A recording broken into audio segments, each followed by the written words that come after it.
నిన్న మొన్నటి వరకు జగన్మోహన్ రెడ్డి ఓడిపోతారని అందరి నోటితో అన్న వైసీపీ నేతలకి ఎక్కడో ఒక ఇది ఉండేది, ఏంటి ఏదో ఒకటి చేసి జగన్మోహన్ రెడ్డి గెలుస్తాడులే, జగన్మోహన్ రెడ్డి గురించి వీళ్ళందరికీ పెద్దగా తెలియదు, అలాగే అనుకుంటారు, తిమ్మిని తిమ్మిని చేస్తాడని చాలామంది అనుకున్నారు.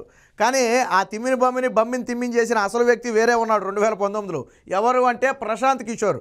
2019లో కనపడింది మనకి జగన్మోహన్ రెడ్డి కాదు, ప్రశాంత్ కిషోర్.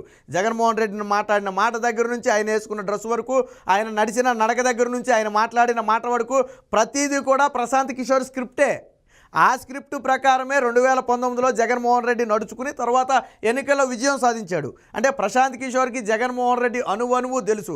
అలాంటి ప్రశాంత్ కిషోర్ ఈరోజు కొన్ని సంచలన వ్యాఖ్యలు చేశాడు. అవి వైసీపీ నేతలకు ఇప్పుడు మింగుడు పడని అంశం. ఒక రకంగా చెప్పాలంటే గుండెలో రైలు పరిగెట్టించే పరిస్థితి.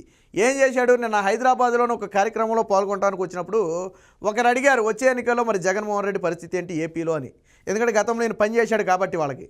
అప్పుడు ప్రశాంత్ కిషోర్ చాలా స్పష్టంగా చెప్పాడు, కేసీఆర్కి పట్టిన గతే పడుతుంది, కేసీఆర్కి పట్టిన గతే జగన్మోహన్ రెడ్డికి పట్టబోతుంది, ఘోరంగా ఓడిపోబోతున్నాడు, ఓడిపోవడం కాదు భారీగా ఘోరంగా ఓడిపోబోతున్నాడని చెప్పి పోసగుచ్చినట్టుగా ఆ ఇంటర్వ్యూలో చెప్పడం జరిగింది. ఏంటి రీజన్ అంటే, జగన్మోహన్ రెడ్డి ప్యాలెస్లో కూర్చుని బటన్ నొక్కేసి నేను అన్నీ చేసేసాను అనుకుంటున్నాడు.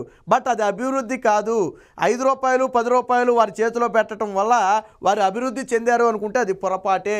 ప్రజలు ఈరోజు స్వయంగా వారి కాళ్ళ మీద వాళ్ళు నిలబడాలనుకుంటున్నారు, వారికి ఉద్యోగాలు కావాలని కోరుకుంటున్నారు, డెవలప్మెంట్ వాళ్ళు ఉండే ఏరియాలో డెవలప్మెంట్ జరగాలని కోరుకుంటున్నారు.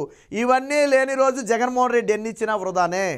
కాబట్టి పక్కన కేసీఆర్కు పట్టిన గతే ఇప్పుడు ఆంధ్రాలో జగన్మోహన్ రెడ్డికి పట్టబోతుందని కొన్ని కొండ బద్దలు కొట్టే నిజాలు చెప్పడంతో వైసీపీ నేతల గుండెల్లో గొంతులో పచ్చిమిరకాయ పడినట్టు అయింది. ఎందుకంటే ఇప్పటివరకు జగన్మోహన్ రెడ్డి ఏదో ఒకటి చేసి గెలుస్తాడని ఆశ ఉండేది. బట్ అసలు జగన్మోహన్ రెడ్డి అనే ఒక వ్యక్తినే తీర్చిదిద్దిందే ప్రశాంత్ కిషోర్. ఈ రోజుకి తెలుగుదేశం పార్టీ ఏమని విమర్శిస్తుంది, ప్రశాంత్ కిషోర్ ఇచ్చిన స్క్రిప్ట్ సరిగ్గా చదవలేదు అనుకుంటా అంటారు. అంటే స్టిల్ ఈ రోజుకి జగన్మోహన్ రెడ్డి ప్రశాంత్ కిషోర్ స్క్రిప్ట్ మీదే ఆధారపడి పనిచేస్తున్నాడు అనేది దాని ఉద్దేశం. ఎందుకంటే 2019లో అదే జగన్మోహన్ రెడ్డి చేసింది. ప్రశాంత్ కిషోర్ కూర్చోమంటే కూర్చున్నాడు, నుంచోమంటే పడుకోమంటే పడుకున్నాడు, పరిగెత్తమంటే పరిగెత్తాడు, నువ్వు దూకంటే దూకాడు, వంగంటే వంగాడు. అలాగే ఎందుకనంటే గతంలో జరిగింది ప్రతిదీ కూడా స్క్రిప్టే. మీరు ఒకసారి జగన్మోహన్ రెడ్డి ప్రతిపక్ష నేతగా ఉన్నప్పుడు స్పీచ్లు చూడండి, చేతులు ఎంత పేపర్ ఉంటుంది ఎప్పుడు. ఈ పేపర్ లేకుండా అమ్మాయి అనాలనగానే పేపర్ చూసే మాట్లాడాలి. ఎందుకని, ప్రశాంత్ కిషోర్ రాసి ఇచ్చింది మాత్రమే మాట్లాడటం జగన్ పని. అందులో బూతులు ఉంటే బూతులు తిట్టాలా, సొమతి శతకాలు ఉంటే సొమతి శతకాలు మాట్లాడాలా. ఆ విధంగా పని చేస్తే తరువాత జగన్మోహన్ రెడ్డి అధికారంలోకి వచ్చాడు. అంటే ప్రశాంత్ కిషోర్కి జగన్మోహన్ రెడ్డి గురించి తెలుసు కదా, ఆయన్ని పూర్తిగా అవపోసన పట్టిన వ్యక్తే కదా, వాళ్ళ కుటుంబ సభ్యుల కంటే కూడా బాగా అర్థం చేసుకున్న వ్యక్తి ప్రశాంత్ కిషోర్. ఎవరో ప్రశాంత్ కిషోర్ అంటే ప్రముఖ రాజకీయ వ్యవహారకర్త, ఆయనకు అన్నీ తెలుసు. ఆయన అందులో ఉన్నా లేకపోయినా జరుగుతున్న పరిణామాలను ఊహించగల క్యాపబిలిటీ ఉన్న వ్యక్తి. అలాంటి వ్యక్తే ఈరోజు జగన్మోహన్ రెడ్డి ఘోరంగా ఓడిపోతున్నాడని చెప్పాడంటే ఇక జగన్మోహన్ రెడ్డి ఓటమి ఎంత భయంకరంగా ఉంటుందో ఒకసారి మీరు ఆలోచించుకోండి. దీనికి సంబంధించి ప్రశాంత్ కిషోర్ మాట్లాడిన మాటలే ఉన్నాయి, స్వయంగా ఒకసారి విందాం ఏం మాట్లాడాడు. ఇదే ప్రశాంత్ కిషోర్ నిన్న హైదరాబాద్లో ఒక మీటింగ్లో మాట్లాడిన మాటలు వినండి ఒకసారి.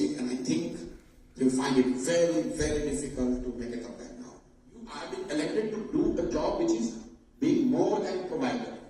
Some of these leaders, when they start becoming providers, then people meant to pay them heavily in the election, and that is what is going to be struggled.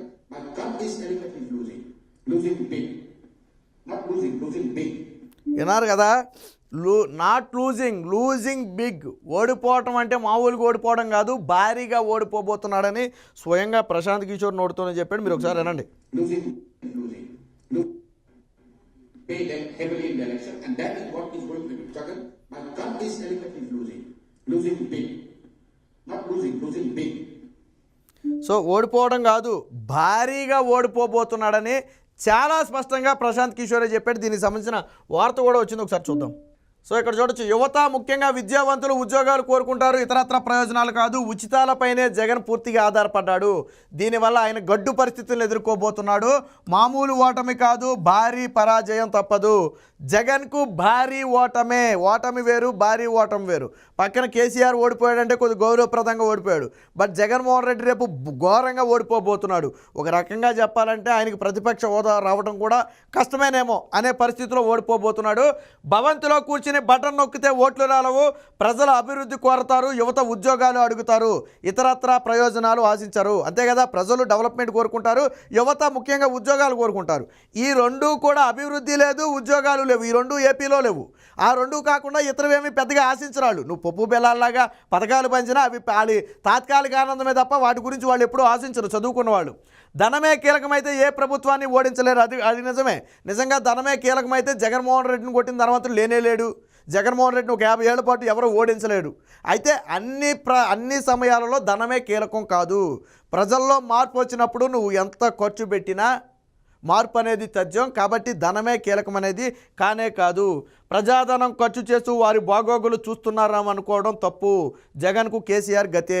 So అప్పు తెచ్చేసి నేను బటన్ నొక్కేసి పథకాలు ఇచ్చేసి వాళ్ళ కుటుంబం మొత్తాన్ని నేనే పోషిస్తున్నాను, వాళ్ళ బాగోగులు మొత్తం నేనే చూస్తున్నానంటే అది తప్పు. స్థానిక సమస్యలు చాలా ఉంటాయి. నువ్వు ఇచ్చే 5,000 10,000తో వాళ్ళ జీవితం మొత్తం గడవదు.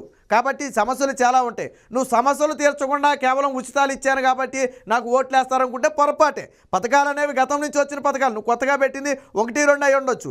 నువ్వు 1 2 పెట్టావంటే 4 పథకాలు పీకేస్తావు. గతంలో అన్నా క్యాంటీన్ ఉండేది 5 రూపాయలకే, పీకేసావా లేదా? గతంలో నిరుద్యోగ భృతి ఉండేది, పీకేసావా లేదా? గతంలో ఫీజు రియంబర్స్మెంట్ ఉండేది ఆ పీజీ విద్యార్థులకు, నువ్వు పీకేసావా లేదా? సో ఇలా 1 కాదు 2 కాదు అనేక పథకాలు నువ్వు పీకేసావు. విదేశీ విద్య ఉండేది, పీకేసావు. ఇలా పీకేసిన పథకాల స్థానంలో అమ్మఒడని లేకపోతే ఆ ఆటో డ్రైవర్లకి డబ్బులని ఇలాగ 1 2 కొత్త పథకాలు పెట్టుండొచ్చు.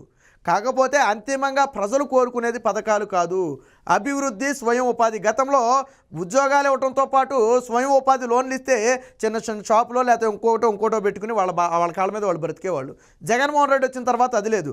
మరి ప్రతి ఏడాది బీటెక్ చదివిన వాళ్ళు, డిగ్రీ చదివిన వాళ్ళు, పీజీలు చదివిన వాళ్ళు వస్తూనే ఉన్నారు. మరి ఉద్యోగాలు ఎక్కడ ఉన్నాయి? ఎవరికైనా ఉద్యోగం ఇచ్చావా? ఈరోజు ఏపీ ప్రధానంగా ఎదుర్కొంటున్న సమస్య నిరుద్యోగం. పొట్ట చేత పట్టుకుని పక్క రాష్ట్రాలకు వలస వెళ్ళిపోయే పరిస్థితి.